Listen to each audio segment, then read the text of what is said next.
안녕하십니까. 달려라 병원 척추센터에 근무하고 있는 변재철 원장입니다.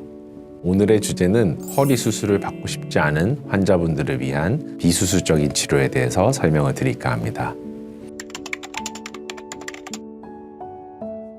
대부분의 환자분들 같은 경우에는 수술 치료보다는 비수술적인 치료를 원하시는 경우가 많습니다. 저희 의료진 같은 경우에도 아무래도 수술을 하게 되면 수술하는 동안에 조직에 손상을 주고 나중에 수술 후에도 회복하는 과정에서 퇴행성 변화가 빨리 온다든지 수술로 인해서 생길 수 있는 여러 가지 문제들이 아무래도 있기 때문에 가능하면 수술하지 않고 치료하는 것을 저희 병원에서는 원칙으로 하고 있습니다.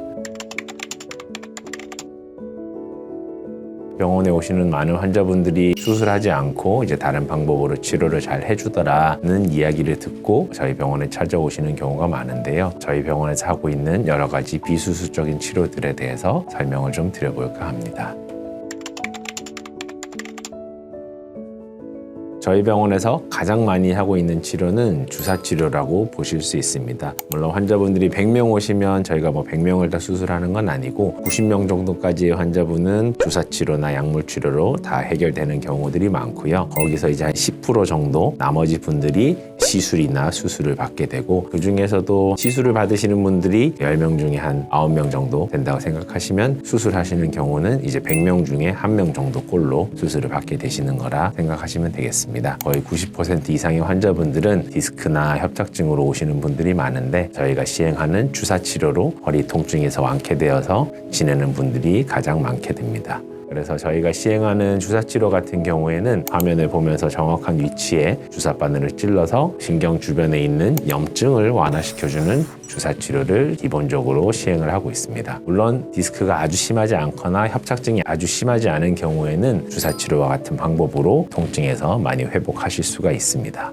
기본적으로 저희가 정확하게 진단을 내리기 위해서 MRI 영상을 촬영을 하게 됩니다. 물론 MRI 검사가 비용도 많이 들고 시간도 좀 걸리고 하는 검사긴 하지만 디스크나 신경에 대해서 정확하게 보려면은 MRI 정밀 검사를 통해서 진단을 먼저 내리고요. 이제 맨 아래쪽에 있는 5번, 6번 디스크에서 디스크가 좀 흘러나온 사진을 볼 수가 있습니다. 저렇게 디스크가 흘러나오는 경우에는 디스크 주변으로 다리로 가는 신경이 지나가고 혈관들이 지나가게 되는데 이 부분들을 자극을 하게 되면 염증이 생길 수 있고 통증이 유발되게 됩니다. 병원에 오시는 환자분들의 90% 정도는 대부분 주사치료나 약물치료 이러한 치료들을 통해서 회복을 하게 되시는데요. 디스크가 좀 더 심하다든지 협착증이 좀 더 심한 분들 그런 분들에 한해서는 시술치료를 시행하게 됩니다. 디스크 주변으로 해서 주사치료만으로 이제 염증을 깨끗하게 씻어낼 수 없는 부분도 관을 집어넣어서 시술을 하면 염증 완화 효과나 디스크 치료 효과가 훨씬 더 높아지게 됩니다. 또한 신경이 지나가는 통로가 막혀있는 협착증 같은 경우에는 관을 통해서 유착을 방리하고 염증을 제거하는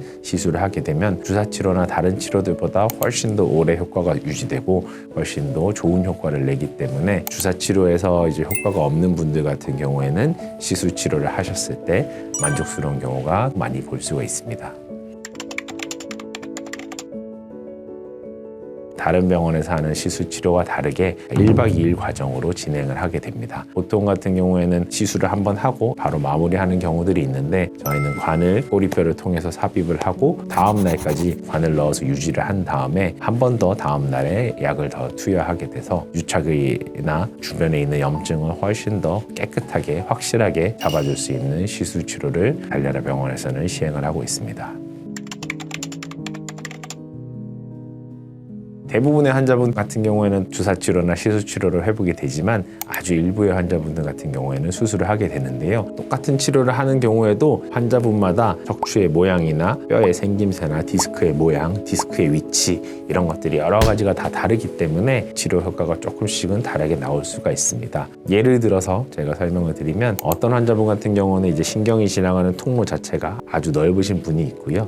척추관이 넓은 경우에는 이제 주사나 시술치료를 했을 때 염증이 아무래도 빨리 깨끗하게 제거되고 잘 씻어지는 경우가 더 많고 어떤 환자분들 같은 경우에는 선천적으로 이제 신경이 지나가는 통로 자체가 좁은 분들이 있습니다. 공간이 좁은 경우에는 관을 넣어서 뚫더라도 이제 다시 막힌다든지 다시 문제가 생기는 경우들이 있기 때문에 보통 혈관을 예를 들어서 많이 설명을 드리는데요. 혈관이 넓으면 잘 막히기 힘들 테지만 혈관이 좁으면 이제 혈관이 막히는 질병들이 많이 생기게 됩니다. 그래서 척추도 마찬가지로 환자분마다 선천적으로 척추관의 모양이라든지 뼈의 모양, 디스크의 모양 이런 것들이 다 환자분들이 다르기 때문에 치료 효과가 조금씩 차이 나는 경우는 충분히 있을 수가 있습니다. 척추관이 넓고 디스크의 모양이 통증을 유발하지 않도록 생긴 분들 같은 경우에는 주사치료나 약물치료, 조금 더 기본적인 치료들, 간단한 치료들을 통해서 빠른 호전을 기대할 수 있고요. 아무래도 신경이 지나가는 통로 자체가 좁고 뼈의 모양이나 디스크의 모양이 통증을 잘 유발하게 생기신 분들이 있습니다. 이런 분들 같은 경우에는 주사치료를 하는 경우에도 반응이 좀 적을 수가 있고요. 그 다음 단계인 시술치료로 넘어가는 경우들이 더 많습니다. 물론 시술치료를 하는 경우에도 척추관 모양이 좋지 않거나 이제 신경이 지나가는 통로 자체가 좁은 분들은 어쩔 수 없이 수술하는 경우가 조금 더 생기긴 합니다. 환자분에 따라서 치료 효과가 좋은 분들이 있고 나쁜 분들이 있으실 수 있고요. 주사 치료를 해결되는 분들, 시술까지 가셔야 되는 분들, 수술까지 해야 되는 분들 여러 부류로 나눌 수가 있는데 가능하면 이제 저희가 수술 없이 비수술적인 치료를 우선으로 시행을 하게 되고 적어도 90% 이상은 대부분 좋은 결과로 수술을 하지 않게 되는 경우가 많으니 너무 걱정하지 마시고 고민이 되시거나 통증이 있으신 경우에는 얼른 달려라 병원으로 오셔서 진료 받으시고 상담하시면 좋은 결과 그리고 건강한 허리를 가지실 수 있으리라 생각됩니다. 척추센터에 근무하고 있는 변재철 원장입니다. 감사합니다.